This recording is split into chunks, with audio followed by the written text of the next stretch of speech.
Well, I'd like to thank everyone for inviting me to share with you some of the work that we've been doing over the last 25 years, trying to understand youth gambling and youth problem gambling behaviors. And what I'd like to do is share some of this work with you.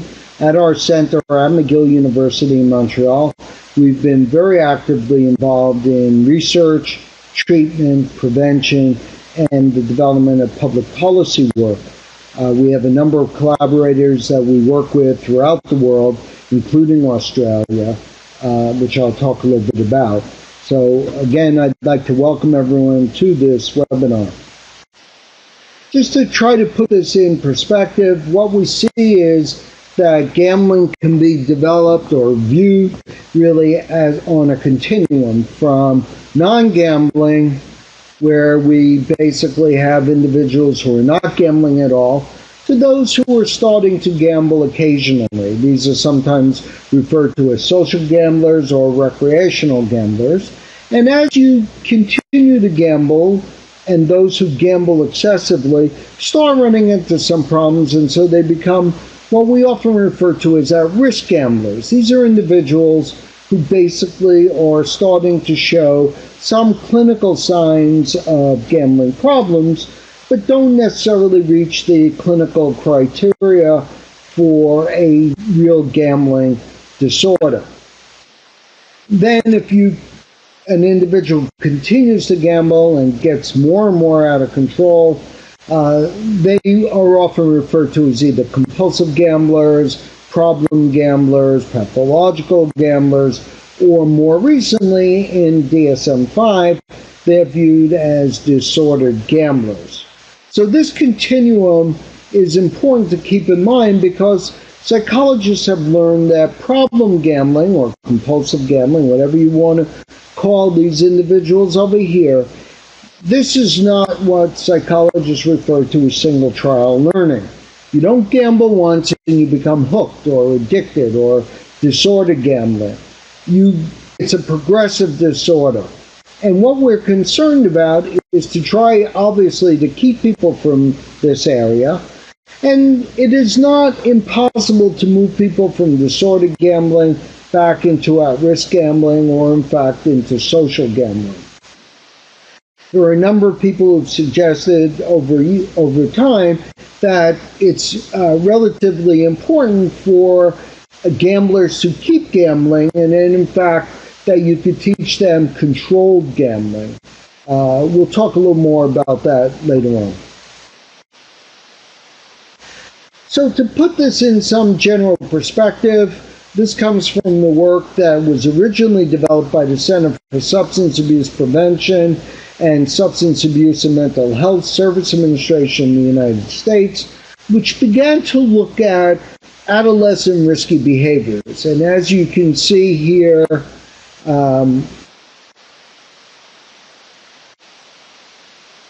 you can see here that what we've done with these adolescent risky behaviors, including alcohol abuse, substance use, teenage suicide and delinquency, we actually inserted pathological gambling.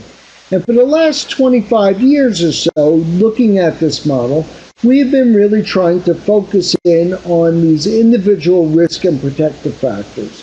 And they could be on a number of different domains, and we have been trying to isolate those in order to help develop better prevention initiatives which have some empirical basis to them. What I would like to suggest to you is that gambling or gaming has in fact become normalized. The industry doesn't even like to use the word gambling any longer, primarily because there are still some negative connotations with gambling. Gaming, on the other hand, is viewed as something that is socially acceptable. It is a socially acceptable form of entertainment. And I would like to suggest to you that it is in fact become normalized. And to give you some examples, here we see from a children's toy store, we see a number of games, one which is called the Blackjack Success Set. And the individual in the right-hand corner is a fellow named Chris Moneymaker, who's the winner of the first World Series of Poker out of Las Vegas. And he is endorsing this game, which again is found in the children's section of a toy store. Here you can see a professional dealer kit that was being sold for children in a toy store. And you could purchase a variety of handheld games which have a gambling-related theme. And this is Texas Hold'em, and then the advertisement says, play the popular casino game anywhere. But if you don't like Texas Hold'em, you could get a blackjack game, or in fact, you could purchase a poker game. And for Valentine's Day, you could buy your sweetheart a box of chocolates, and inside this particular box, where it said, sweetheart, you're the real deal, we could see chocolate shaped as playing cards or as poker chips. The chips on the left were purchased from a bulk food store, and in fact they're chocolates, but they're shaped very much and they look very much like casino chips, and that's why we kind of put them next to the casino chips. And when I was checking out, the person asked me if I had purchased any of the red chips, and I said no, I hadn't seen any of the red chips. And she said, well, those are the most popular, those are the $100 chips. And I asked her if the chocolates tasted any differently, and she said absolutely not. They all taste the same, but nevertheless people wanted to get the higher denomination chocolate chip. In order to get girls to get more involved in poker, for example, why not make pink poker chips? And if you go on eBay today and you type in the US and you type in the word poker, you're likely to come up with about 15,000 hits. And in fact, if you look in the lower right-hand corner, you will actually see that in this particular, from this particular vendor, you could get your own face on the poker chip. And this is one of the more popular ones that we've actually seen. If that wasn't bad enough, you can actually purchase a CD in which you'll get music to play poker by, and you can hear Kenny Rogers sing The Gambler, or Elvis Presley sing Viva Las Vegas, or Rags to Riches, or Luck Be a Lady. These are all poker-related games, poker-related songs that you could play while you're playing poker.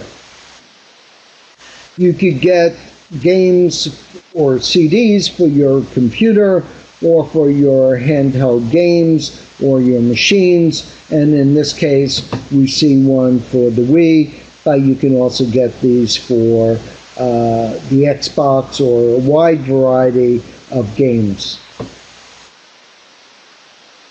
And one of the things that we've learned over the years is that children actually like scratch lottery tickets. These come from Australia, and here you see a scratch ticket entitled Pictionary, which was a game originally designed for young children.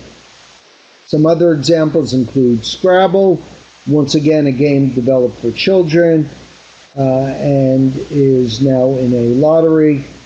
And you can win all kinds of prizes that would be really interesting and or enticing, especially to a young person, such as an iPod.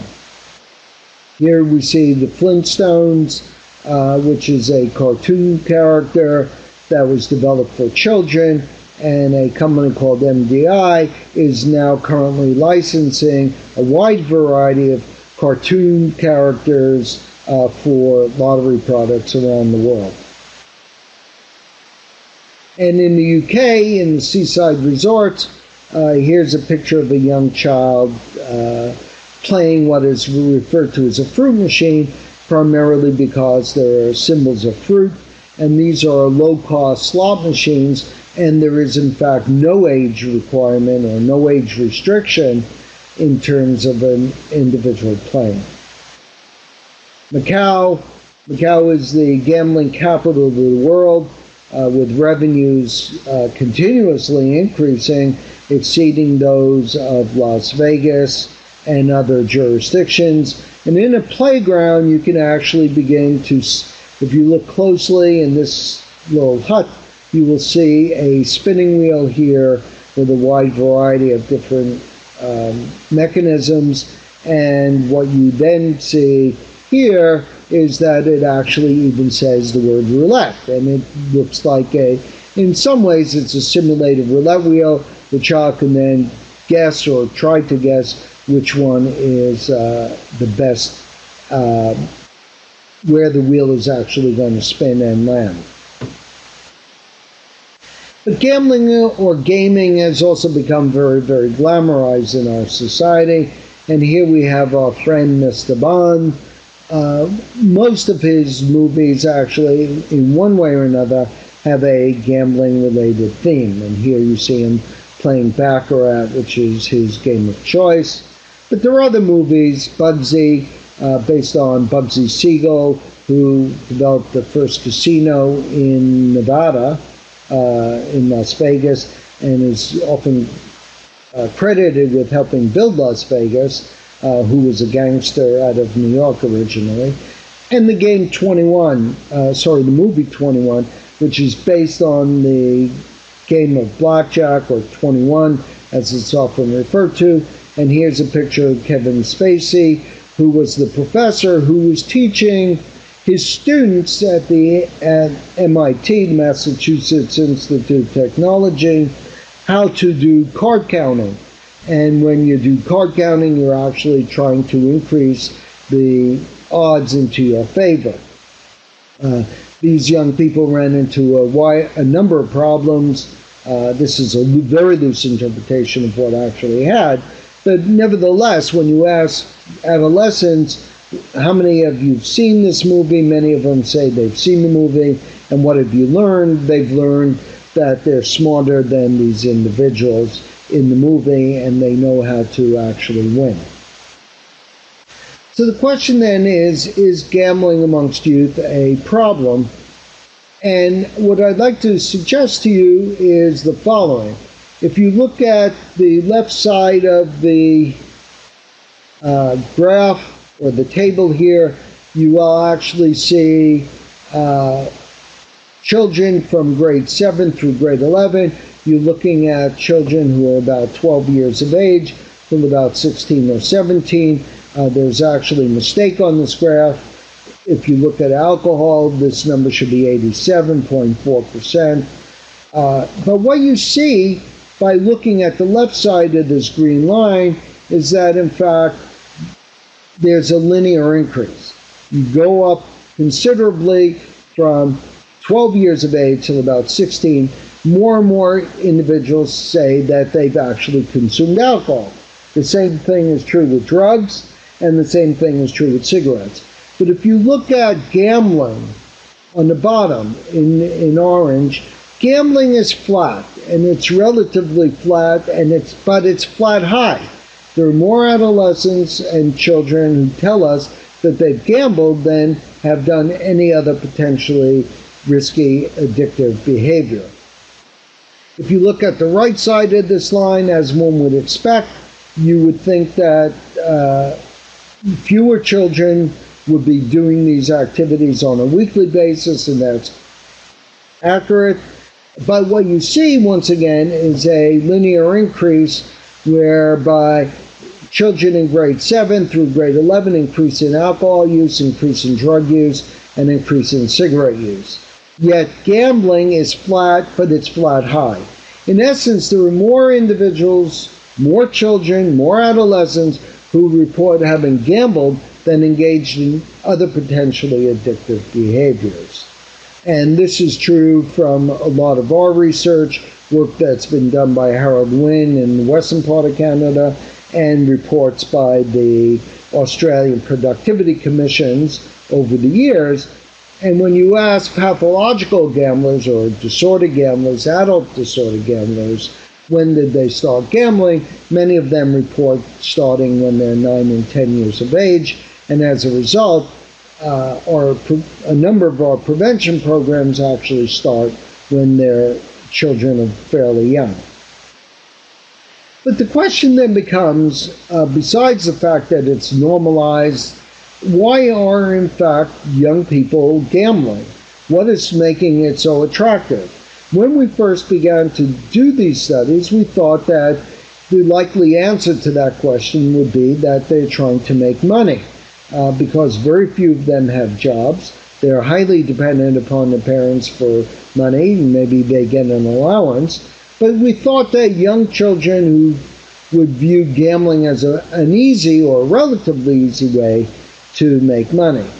And somewhat surprisingly, what we found was if you take children going from grade 4 who are approximately 10 years of age, and you then ask them to go down to grade 11, which are about 16, 17 years of age, what you see the two predominant reasons for doing so are actually for the enjoyment and the excitement that it brings.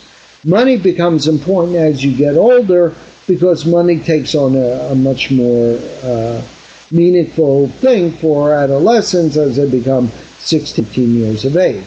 But nevertheless, of interest is the fact that the two predominant reasons are for the enjoyment and the excitement.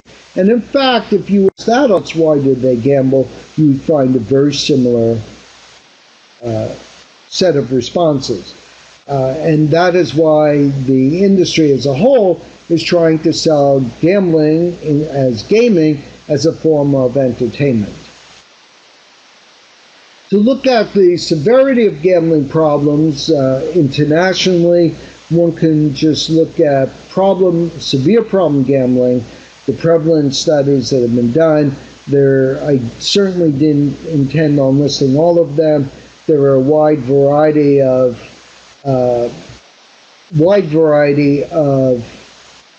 prevalence studies that have been done internationally. Here you can see that approximately 4 to 6% of adolescents are starting to show some fairly serious gambling and gambling-related problems as we currently measure it. Here are some other countries, and once again, there are some differences. I do want to suggest to you in Sweden, the work that was done by Rachel Voberg and her team suggests that if you look at adults or late adolescents, age 15 to 24, they're about 150 times greater risk for developing a gambling problem than are adults. Clearly, youth present themselves in very, very different ways. And more recently, what you could see here from a study that's done by Purdy and colleagues in Australia in 2011, in a national study, the prevalence rates are about 4.5%. Now, differences often occur in terms of methodologies, how one assesses these. Some people use telephone interviews, other people, we tend to go into classrooms and try to gain access by using questionnaires and survey instruments, and it's highly dependent upon the actual instrument that you're using. But nevertheless, you see that adolescents are gambling and having problems at fairly high rates. In fact, the numbers for adults range anywhere from about 0.8% to 2%. So youth are, in fact, experiencing more gambling-related problems than their adult counterparts. Well, what are the consequences of problem gambling? And here you can see a wide variety of consequences. This is modeled after the Australian Productivity Commission model, but it was adapted for youth. Clearly, in terms of personal issues, they will show significant signs of stress, depression, anxiety. They have high rates of suicide ideation, other kinds of mental health disorders. Obviously, from a financial perspective, because they've lost a lot of money, they're starting to exhibit financial difficulties. They often go into debt. And for a number of these individuals, they will actually start stealing and doing a wide variety of behaviors which will lead to legal problems. From a work studies perspective, we find that many of these individuals will have degrees of absenteeism.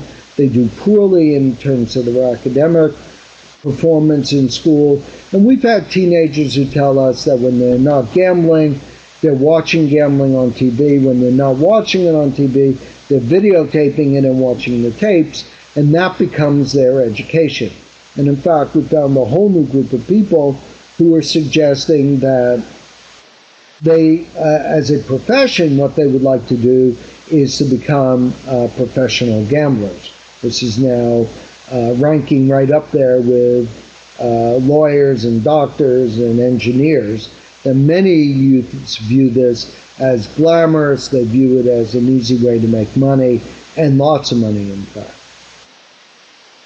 So what do we know about problem gambling and youth gambling? Certainly we know that gambling is still more popular amongst males than females. That's also true for adults.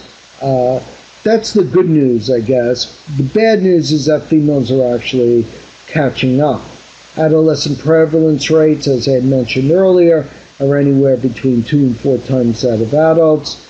And it's become a family activity, with many of our young people telling us that their first experience and first exposure to gambling happens to be with a family member, often with a parent. And we'll talk a little bit about that later on. But nevertheless, these individuals are starting to gamble with the parents. The parents often report, or the children tell us, that about 80 to 90% of parents know their kids gamble, but really don't have any problems with that. And that is very different than if you ask the question about drug use, alcohol use, or cigarette smoking. And 77% of adolescents reported that parents actually purchased lottery tickets for them. And so one of the things that we've been actively involved in, and we hope that some of the Australian lottery companies can join with us, is we have an international campaign from in Europe as well as Southeast Asia, throughout North America, getting lottery corporations on board, especially around holiday time, Christmas time, urging parents not to purchase lottery tickets for their underage minors. We know that gambling venues are relatively easily accessible for underage youth, especially when it comes to lottery booths, lottery purchases. There's been some work that shows that they sneak in and they play the pokies as well. And most adolescents view gambling as a relatively social and enjoyable activity, and significantly less harmful than alcohol, drugs, or cigarettes. In fact, the only thing we've found that they find that gambling is more problematic is than drinking coffee.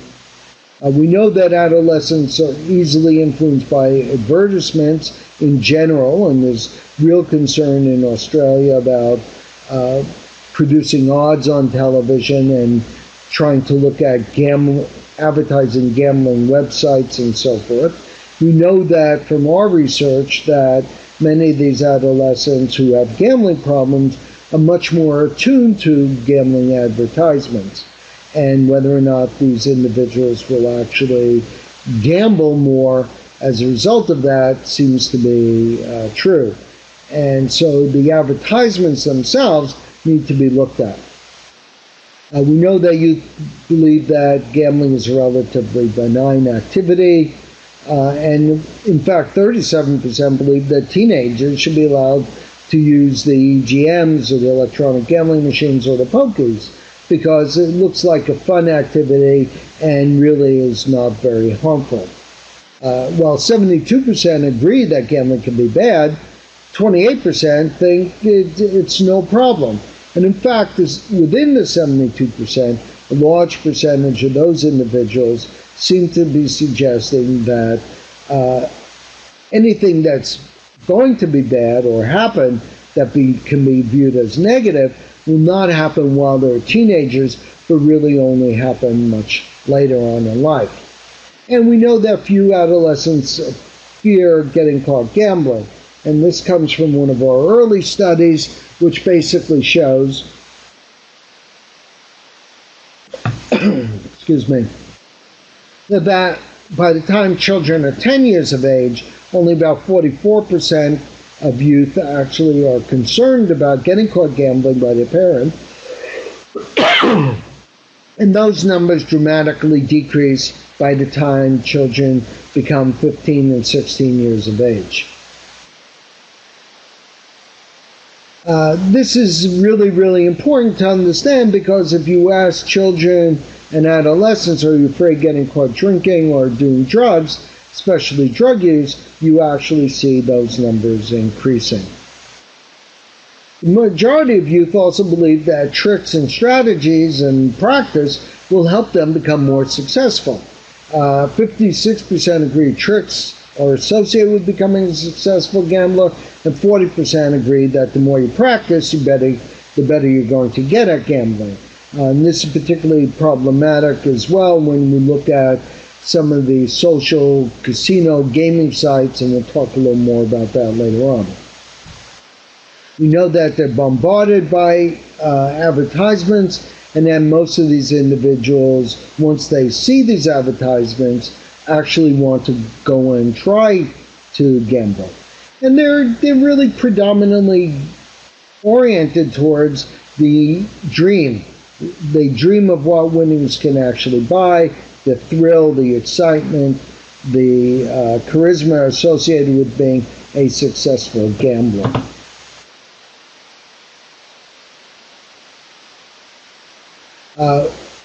Of concern is the general perception that a large percentage of individuals think that winning is easy, and that they report the probability of winning is quite high.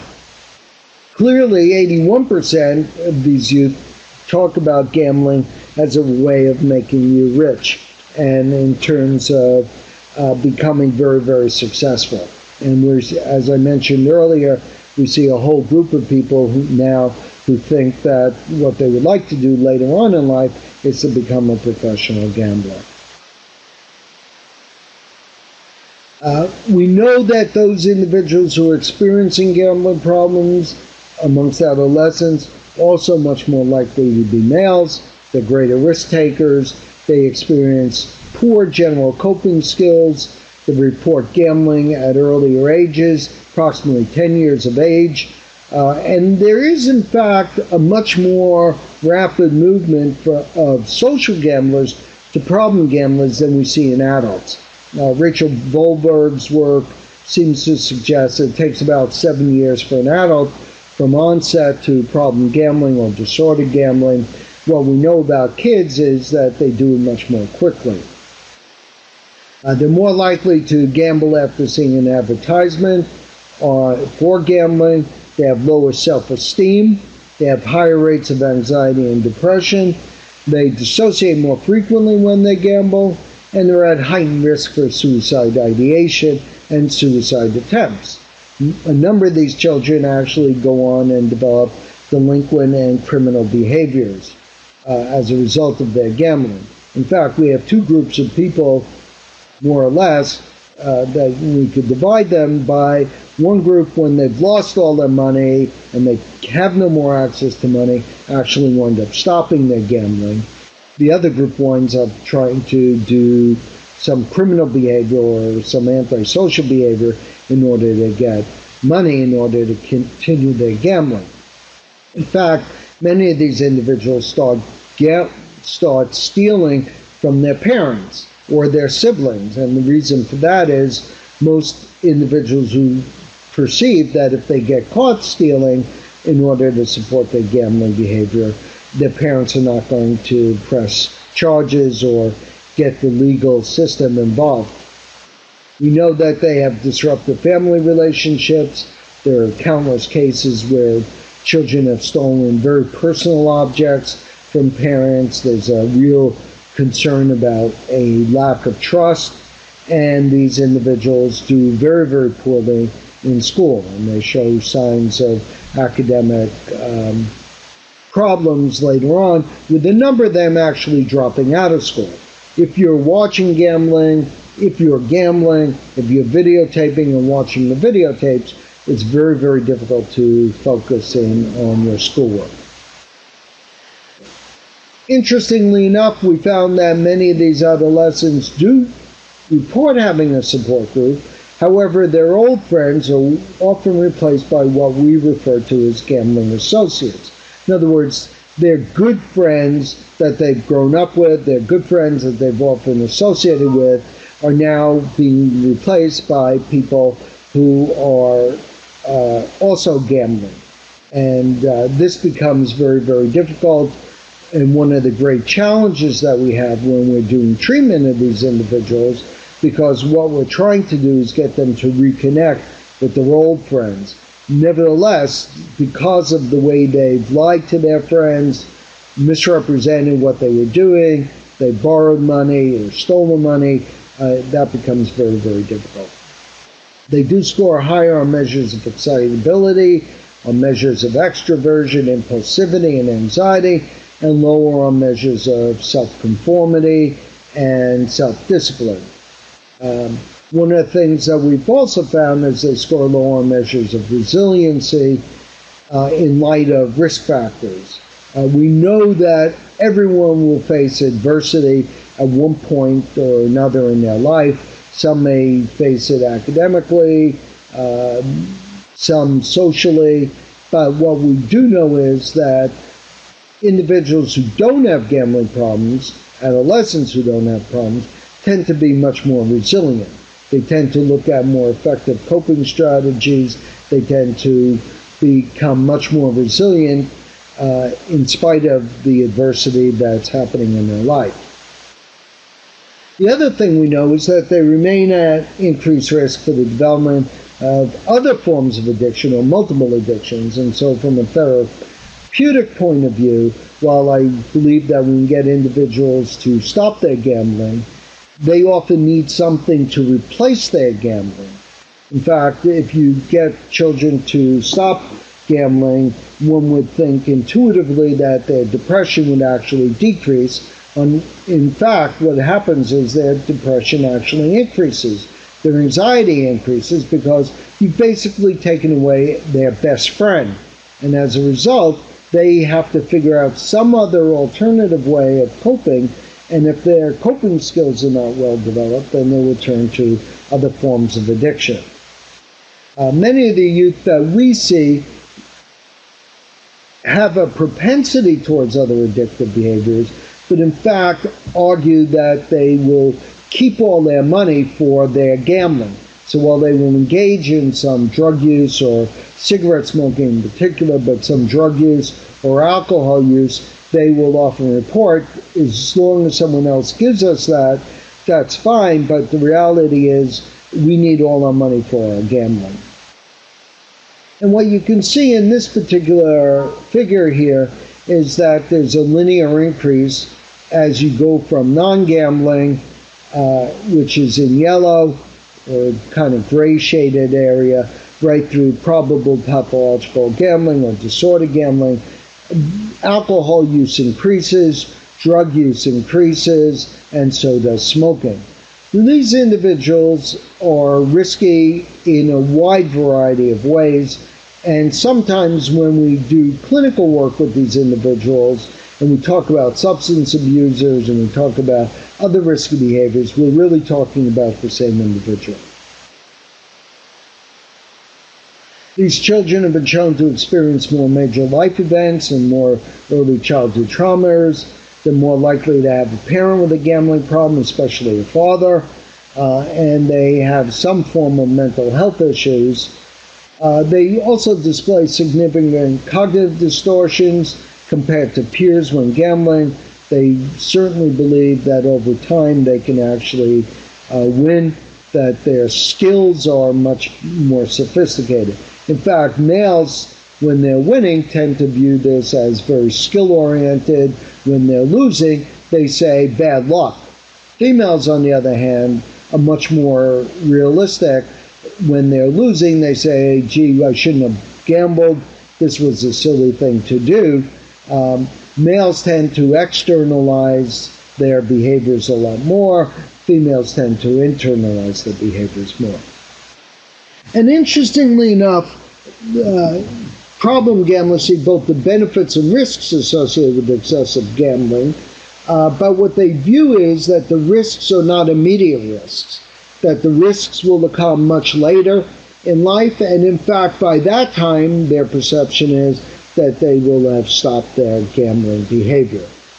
There are a number of protective factors that we know, and key here is the effect of coping and adaptive behaviors, and we know that parental disapproval of gambling and the belief in moral order is very, very important. And one of the things that we have tried to do in our prevention programs is actually try to work on these coping strategies as well as developing resilience, or helping these young people develop resilience in order to protect them from other problems. I'd like to just turn a little bit to internet gambling, because internet gambling is becoming much more widespread and this is becoming much more problematic. So in one of our studies, we asked adolescents why they gamble on the internet. And what you could see is that both in terms of relaxation or enjoyment, as well as excitement, there's a linear increase pretty much as one goes from social gambling to problem or pathological gambling. Of real concern is the middle slide here, where one can actually see that one of the reasons, predominant reasons for gambling on the internet is one of boredom. And so teenagers are telling us, well, you know, I do it when I'm bored. As you can see in the orange, probable pathological gamblers are much more likely to do it for a wide variety of reasons. Sorry. And as you can see, as you go up in terms of gambling severity, obviously if you're a non-gambler, you can't be gambling on the internet with money. But as you go up in terms of gambling severity, from being a social gambler to a probable pathological gambler, we often refer to them as probable pathological gamblers, primarily because we haven't done a clinical diagnosis, but they've certainly scored high enough on our gambling screens, on our gambling severity screens, to give us some indication that they have a gambling-related problem. But you can see that about a quarter of the individuals who are probable pathological gamblers tell us that they've actually gambled via the internet. And so this becomes a problem. The real issue here, and we don't know the answer to this question yet, is does internet gambling actually result in more of these problems, or do individuals with gambling problems actually just use the internet or gamble via the internet as another form of gambling? What makes it particularly attractive to adolescents is you don't have to go anywhere. You could do this from the comfort of your home. And in fact, we've had cases where teenagers have been using the internet for gambling at their schools. And now there are a number of schools that have blocking software that is used for gambling, for pornography, and in fact some are doing blocking Facebook because they found that adolescents are spending more time on Facebook and not attending to their work. So the question, as I mentioned earlier, is internet gambling problematic for adolescents? And here's one clinical example. A teenager walked into my office wearing a baseball cap that says PokerStars.com, and I said, gee, that's a nice baseball cap. Would you mind if I took a picture? And he said, sure, no problem, but if you lose $10,000, Jeff, they will send you a free cap. And I basically said I thought that was a pretty expensive baseball cap, and he actually ended up agreeing. One of the things we ask our young people to do if they're gambling online is to indicate the date, keep a record, the date, the amount of time that they're gambling, and also the amount of money that they've actually lost. And if you very quickly look at this particular slide, you'll see that this individual, over a 2-week period, had lost several $100s. More importantly, or maybe equally importantly, is that he had been gambling for 20 hours a week. If you're gambling for 20 hours a week, you're obviously not able to engage in other forms of social interaction. You're not able to do your homework or schoolwork related to that. A mom was kind enough to send me this. Her teenage son had stolen 2 of her credit cards and was actively involved in internet gambling. And if you look carefully, you could see charges for PStars or PokerStars.com, and there's a cash advance on March 9th for $54, on March 10th for $115, etc., etc. And over a relatively short period of time, this young man had taken 2 credit cards from his mom, and actually maxed out both credit cards within a 1-month period for $10,000 each. So what are some of the reasons why young people tell us that they gamble on the internet? Well, you can see a wide diversity of reasons. And the number one reason is because of 24-hour accessibility. That becomes very, very important. Secondly, you could see reasons for convenience. You don't need to leave home. There's no travel that becomes involved, and you're able to engage in these various behaviors. How are they paying? Well, certainly many of them are using personal credit cards or debit cards. There are a wide variety of ways in which youth are paying for these activities. The good news, at least right now, for internet gambling is that most adolescents don't have credit cards, but there are other ways in order to get payment for those cards. And this is just one way that teenagers are paying. This is called the Vanilla Card by MasterCard. It's a prepaid MasterCard, and this is one of $50 denomination. And when I asked the teenagers how they were paying, they said, we just go in and into our local pharmacy and we purchase a Vanilla Card. And so I went into our local pharmacy and I asked the girl behind the counter, I said, could you tell me where I'd find Vanilla Cards? And she said, oh, you want to gamble on the internet. She said, we no longer carry the $25 card. We only carry the denominations of $50 or $100 because nobody actually wants to use a $25 card anymore. There's a real concern, and we're now doing a number of different studies looking at internet gambling without money, or the play for fun, the practice sites, the social gambling.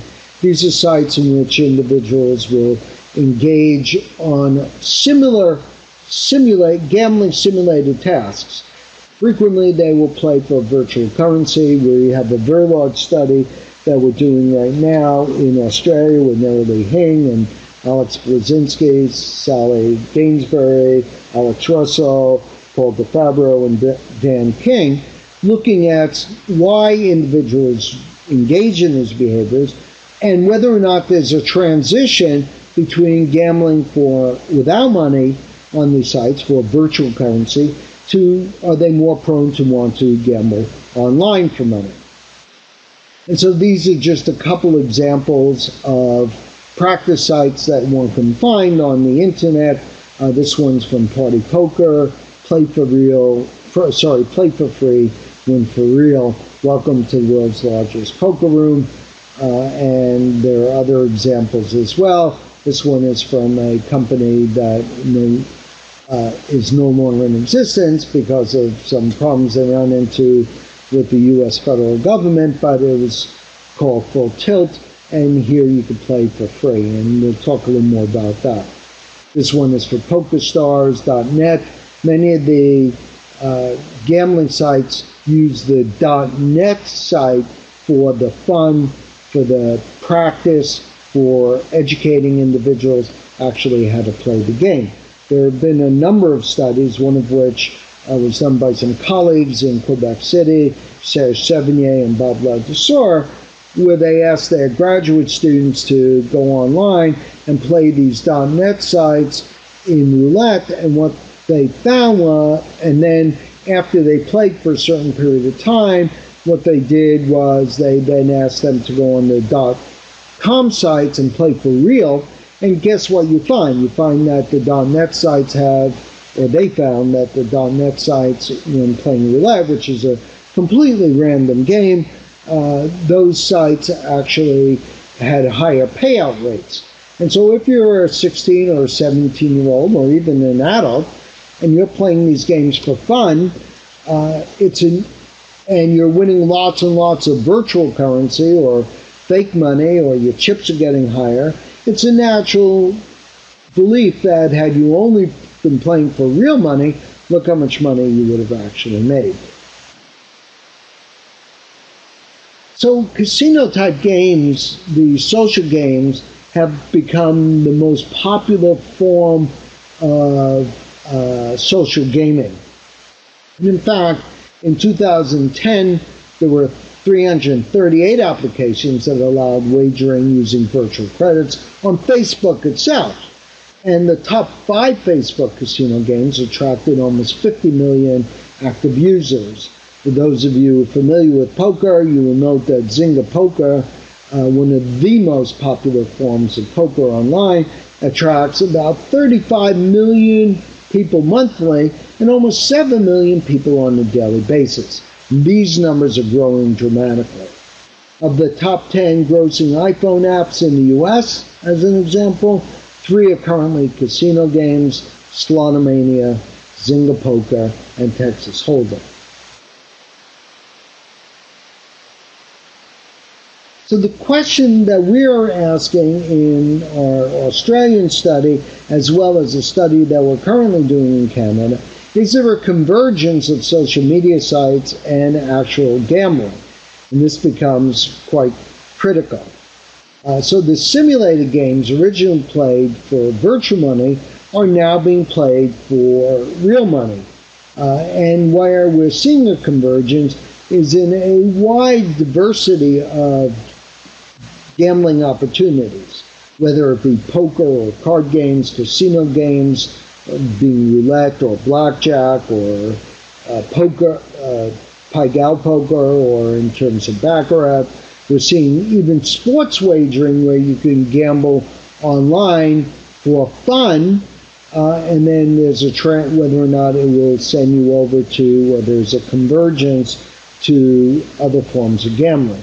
We also know that many of the companies offering these social media sites are in fact gambling companies. So Slotomania is owned by Caesars World, and we know that Double Down is owned by IGT, which manufactures poking machines.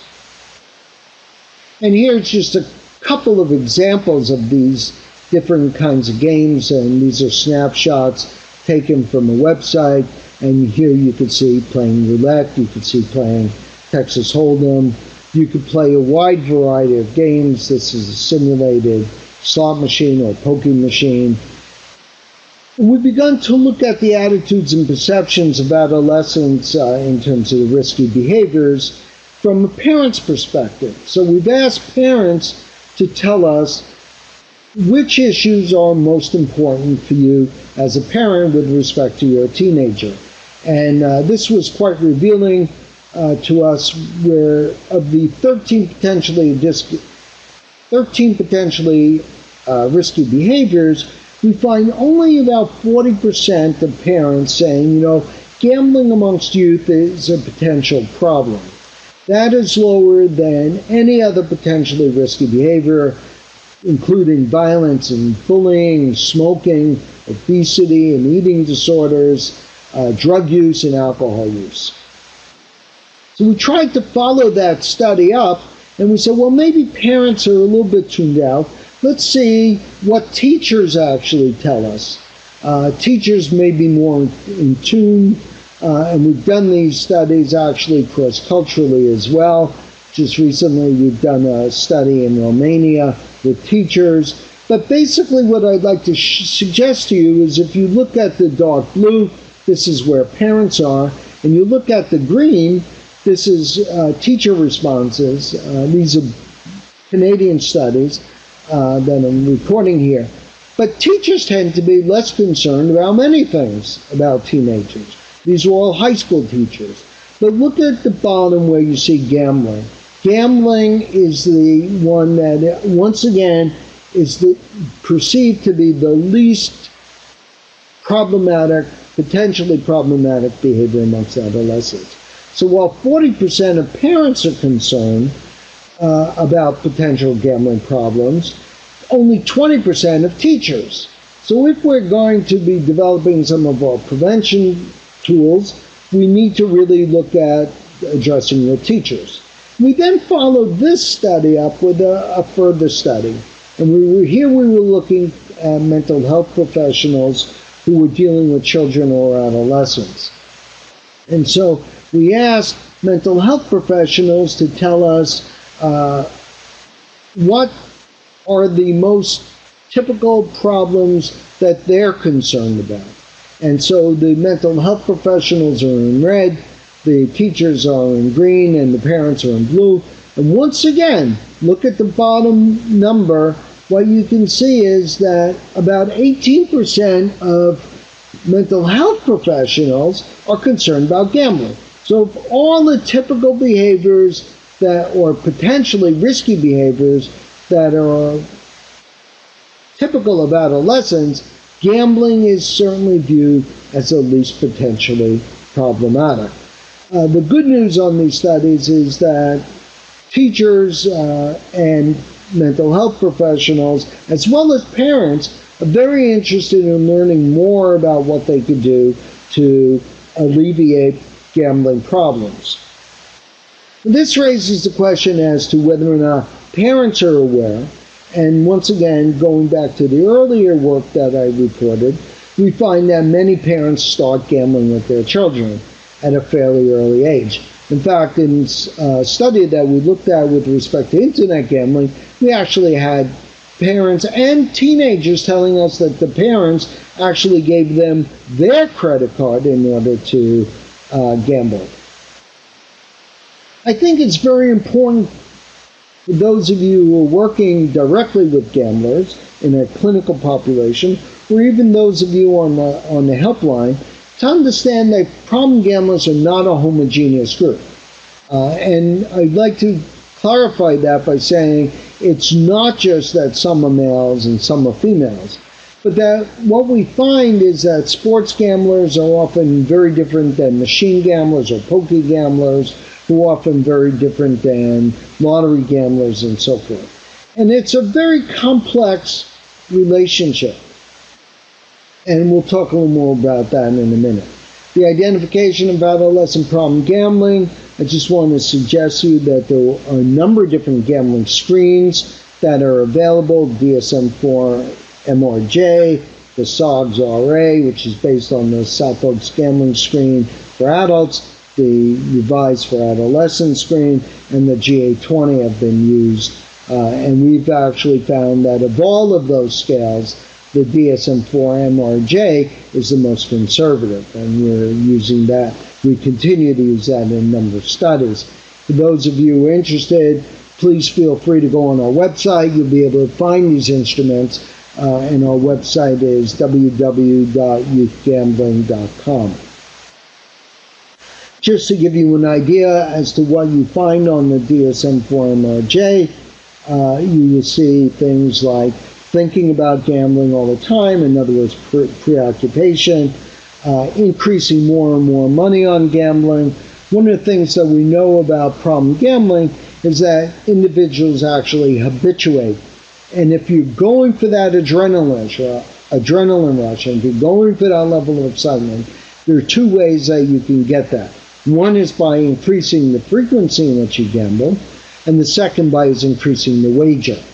So the more money you're betting, the more that adrenaline rush actually kicks in.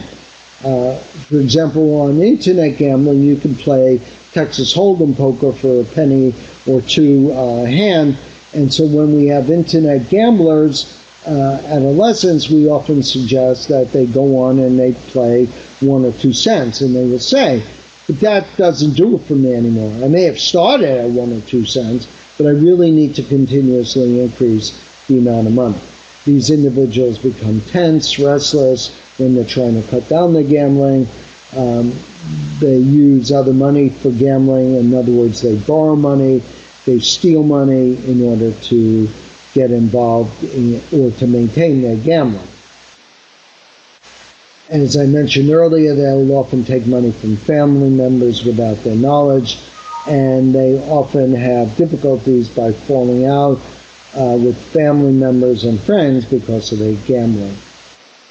They sometimes skip school in order to gambling, and sometimes we look at whether or not they've actually sought help for a gambling problem.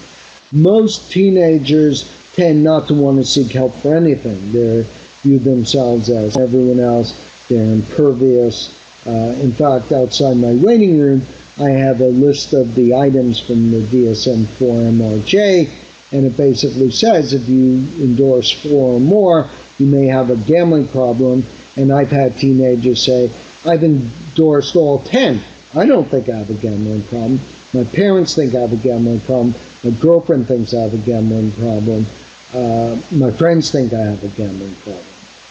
In fact, one of the things that we find is that many of these youth, as I mentioned earlier, they have friends who are, we've referred to them as gambling associates, but they kind of run in cliques. They run together, and they often spend a lot of time together.